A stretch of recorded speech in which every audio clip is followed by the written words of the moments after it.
On my last video regarding the Gospel of Thomas saying 11, I'd like to add to that. Because he says, what will you do? It's talking to the individual, because the Bible is actually about human physiology and human psychology. There's astro-theology there as well, or astronomical knowledge, which I'll get into at a later date. But I'm not. I don't know much about that. I'm a bit of an infant when it comes to that. But they're saying, what will you do? Now, the Gospel of Thomas is not actually in the Bible. It was removed because it reveals a great deal.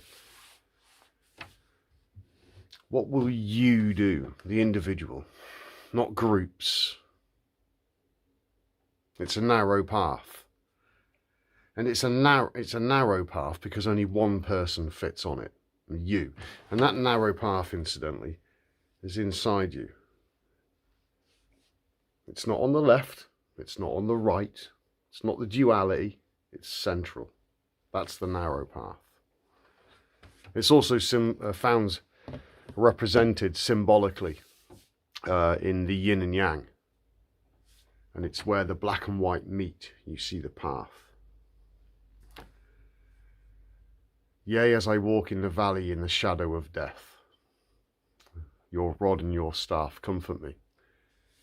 Now, the rod and the staff is symbolic of the electromagnetic energy. It's the Kundalini, and where it crosses over, light is formed. It's electromagnetism is the mother and father of light, and that's physics. So the emphasis is, what will you do? Now, John, he was on the island of Patmos, and he said, I must decrease, he must increase. So your ego intellect becomes less and your higher self becomes more. And this is a transition. It's a journey, it's a path. And it's, you know, it's a way. Jesus said, I am the way. So if a way implies a walk, a journey, a progression. Whereas the Apostle Paul said, we will be changed in the blink of an eye, implying no effort at all. That's why Christianity is the laziest religion ever. It's just lazy. Give the Muslims some credit for putting some fucking effort into their bullshit, but the Christians put little or no effort into theirs. It's the biggest cop-out. So, it's a way, it's a progression. It doesn't happen overnight. It takes time. And all you have to do is keep your house clean and meditate. That's it. And it will come to you. How long will it take, Danny? How long's a piece of string? We are all individuals. Some of us have greater burdens than others. Some have no burdens at all. We're all different. And yet we're all the same. But it's overcoming the illusion of the mind. And once you realize it's an illusion, it loses its power. Just like in The Wizard of Oz. Don't look at the man behind the green curtain. That's what that film's about. Dorothy in Canvas, the tornado. The tornado is the Kundalini. That's what it is. And she's on the journey, the narrow path. And she's guided by Tonto or Toto, the dog. Guided by the God, backwards, you see. It's all there. The Wicked Witch of the East. That's the whore of Babylon, the confused subconscious mind. Okay. All right, so what will you do? It's about how you respond to what you're hearing and responding to your own intuition. You go to school and you receive tuition. They take the in out. It's time to restore your intuition. And then you will be guided from within. Okay? Have no doubt about this. The Exodus is in full effect. Right then, where are we? That's right. Book of Thomas, saying number 12. The secret sayings of the occultist, Jesus. Occult means hidden. And he's your higher consciousness. And until you reach into your higher consciousness, these things will be hidden from you. So I'm giving you a bit of a shortcut. But then you'll have knowledge, but you haven't had the experience. Knowledge and experience begets wisdom. Wisdom. Wiz means wise. Dom means master. Wise master. Okay, so you need to respond. Clean your house. Meditate. The disciples said to Jesus, now the disciples, 12 of them, they are symbolic of the 12 cranial nerves of the brain, and symbolic of the 12 signs of the zodiac, the 12 tribes of Israel. We know that you will depart from us. Who is to be our leader? Jesus said to them, wherever you are to go to James the righteous, for whose sake heaven and earth came into being. Ooh, who's James the righteous? Now the names have been changed. Now James the righteous. Now in the beginning of these scriptures, it talks about James.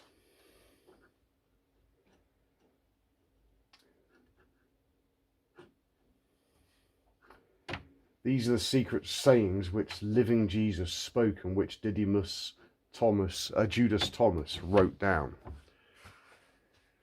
Now Judas has become James, but trace it all the way back, it's Yahuda.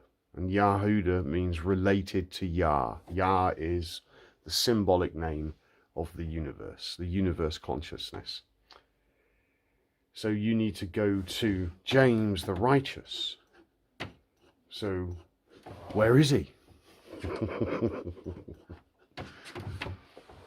It's your own higher consciousness. Didymus means twin. It's Greek. So it's your higher consciousness. It's your twin. It's your raw consciousness before your ego arrived on the scene.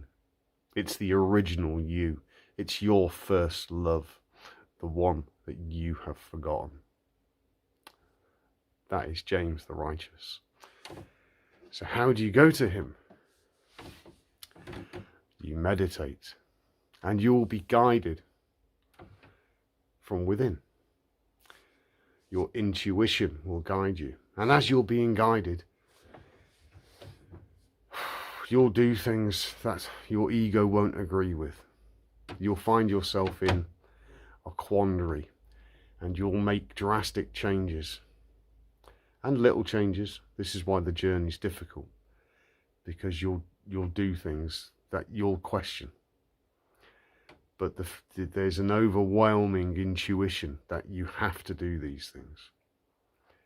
And then after the fact, dawn rises on Marblehead, and you'll start to understand, because the ego intellect is always playing catch up. This is why Jesus said,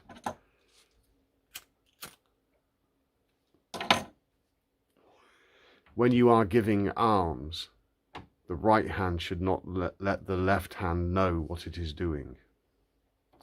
Now the right hand is symbolistic speech for your subconscious mind, and the left hand is symbolistic speech for your ego intellect. So your subconscious, your divine feminine, will be doing things for you. But the left hand, your ego intellect, won't know what it is until after the fact. And then you'll get it. You'll have epiphanies. You'll have eurekas. And they're very private, they're very personal, and you'll be shown things. But it's only pertinent to you and nobody else. It's a narrow path. It's an individual journey. I'm not going to hold your hand.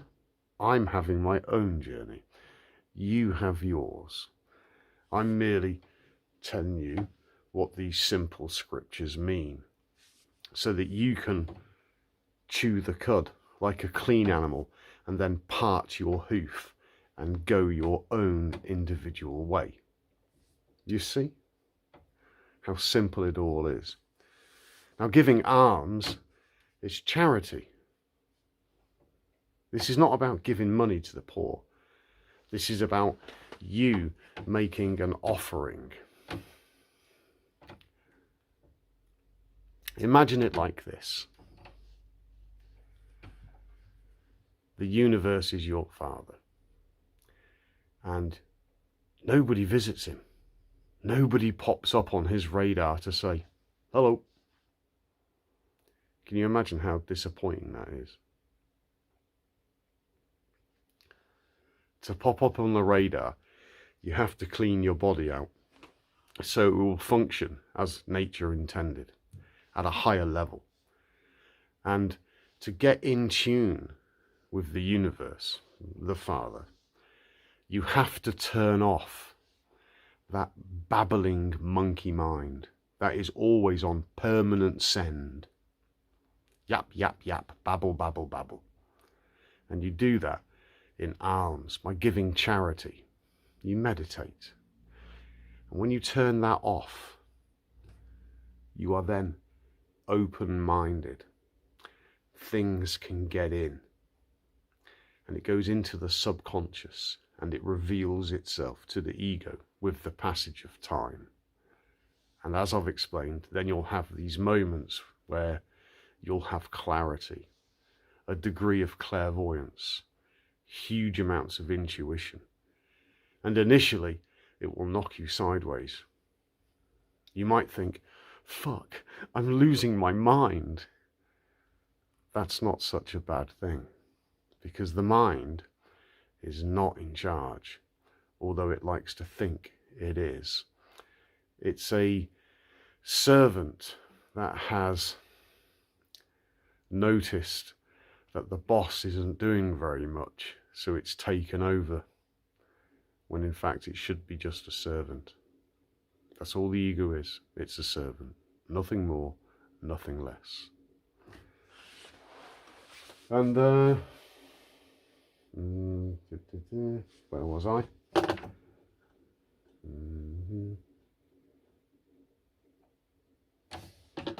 And James the righteous, for whose sake heaven, that's consciousness, and earth, that's your body, came into being. Being. Are we human doings, or are we human beings? It's a simple question.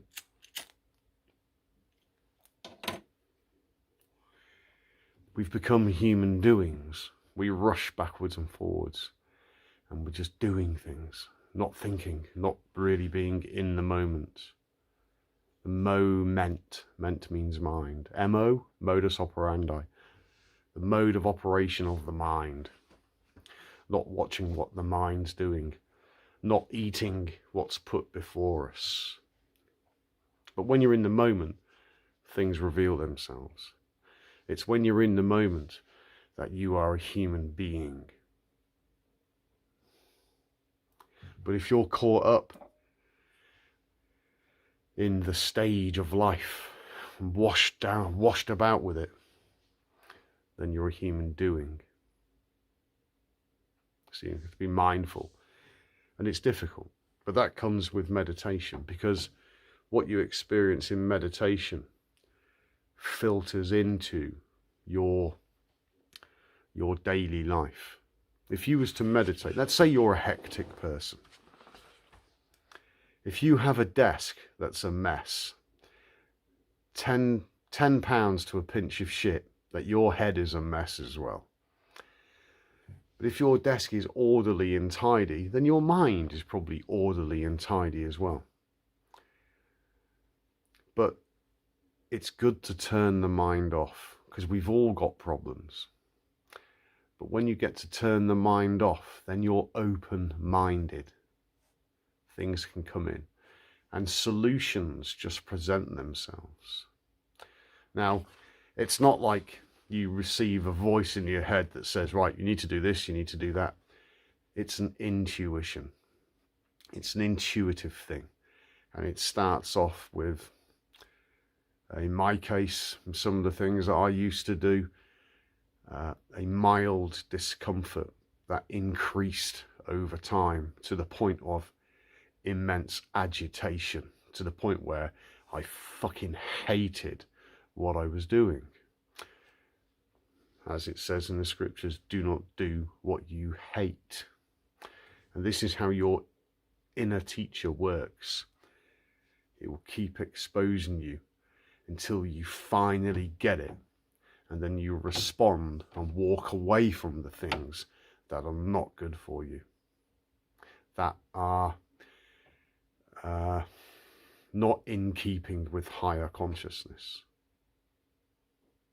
It's that simple. And when you walk away from those things, all the shit that went with it just falls away. You've left it behind you. You've stamped the dust off your feet and you've moved on. You've progressed. And that's what it's about. But it's about responding. It's about responding to that intuition. And it's painful sometimes. Causes a lot of upset, not just for yourself, but other people as well, other people that you might care about a great deal. But it's part of it. That's what makes it difficult. But it all pans out in the end. And this isn't about faith.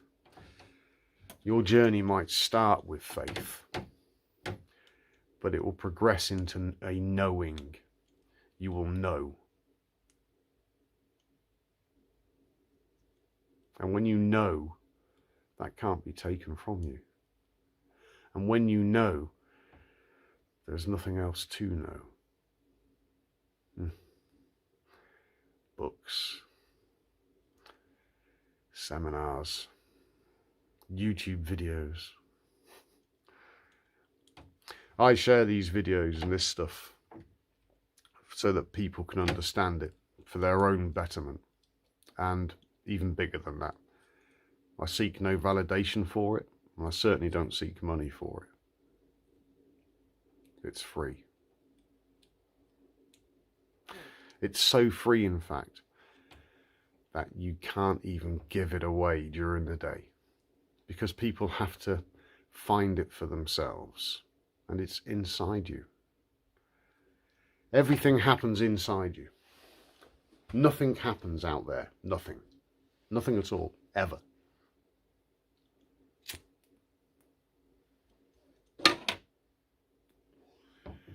It all happens in here. Everything. So this is where we need to rule. We need to rule your kingdom. And when it's going shit out there, you can chuckle, because you're nonplussed by it, because your kingdom is sound. It's operating as it should do. And your mind is enlightened. It knows things. It has wisdom. It is not walking alone. And because the mind is decreasing, the higher self is increasing, and that will reassure you.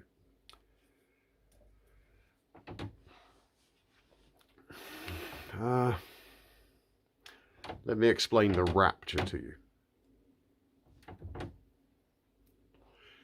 Now, there's this Christian thing, the rapture. And in the Christian mind, the rapture is where God takes all the Christians out of the world and they all disappear. And some of them express it as like they'll turn into light bodies and they'll shoot up into space to be spared the great tribulation. Just think about that for a moment. and recognize the absurdity of it. It's ridiculous. It's fantasy. The rapture is when you reach a point in your higher consciousness that the ego no longer exists. And your mind is just blank. But you know everything. Because at that stage of the game, you are the Son. And as the character Jesus said, I and the Father are one. And he also said, you are gods. So when you transcend the ego identity and you become more I am, then the I am and the Father are one. So you melt with the universe. The Father, the unified field, God, call it whatever you want. That's the rapture. That's what it's about. So what does that mean in real time? It means that you have the same consciousness as the universe, and yet you are still walking around amongst mankind. Emmanuel. It means God is with us. Do you understand? That's the rapture. It's that simple. God in the flesh. Ta-da!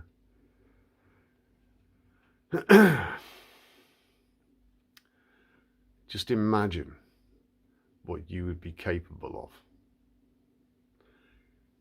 Just fathom for a moment the responsibility that would come with something like that. Get your head around it. What would you do?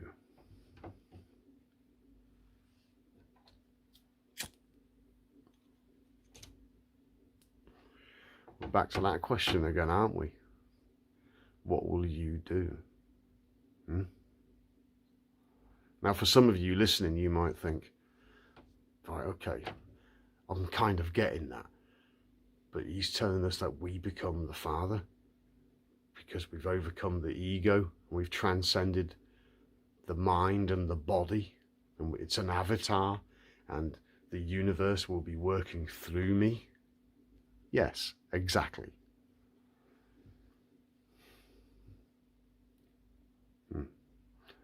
Ponder that. Think about it.